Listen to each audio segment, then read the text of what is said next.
పోతన భాగవతము వరాహావతారం సనకాదుల శాపం మనం తెచ్చుకుంటూ ఉన్నాం.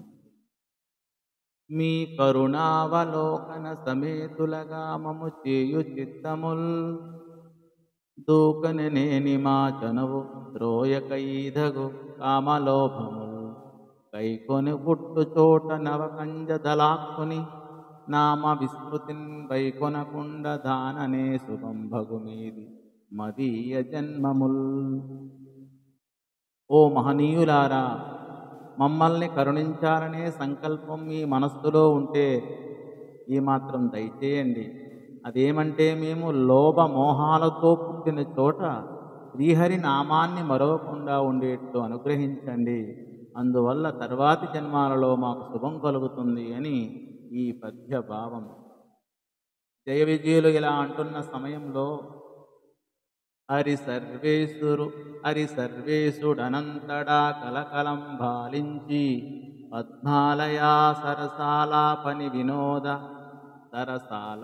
వినోద సౌఖ్య రచనల్ చాలించి శుద్ధాంత మందిర మాణిక్య సుకేహలుల్ గడచి ఏ తెంచన్ ప్రపన్నార్తి సంహరుడై నిత్య విభూతి శోభన కరుండై మానితాకారుడై.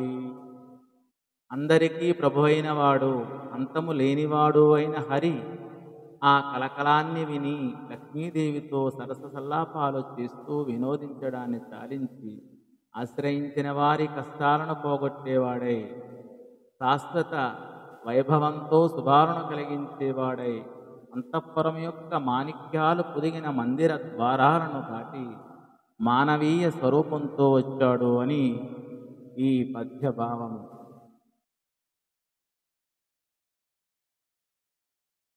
శరనిధి కన్యకామనియు సంభ్రమమొప్పగఢోడరా తోడరా మనోహర నిజలీలమై పరమహంస మునీశ్వర వంజ పాదపంకరుహములన్ వినూత్నమణి కాంచన నూపుర మంజుఘోషముల్ వరుస జలంగనార్య జనవంజుడు యోగి జనైక సేవ్యుడై.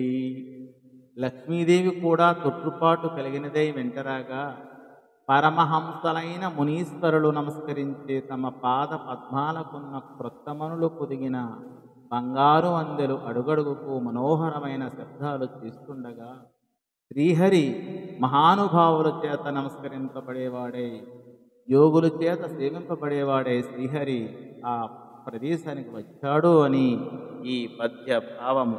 ధన్యవాదము.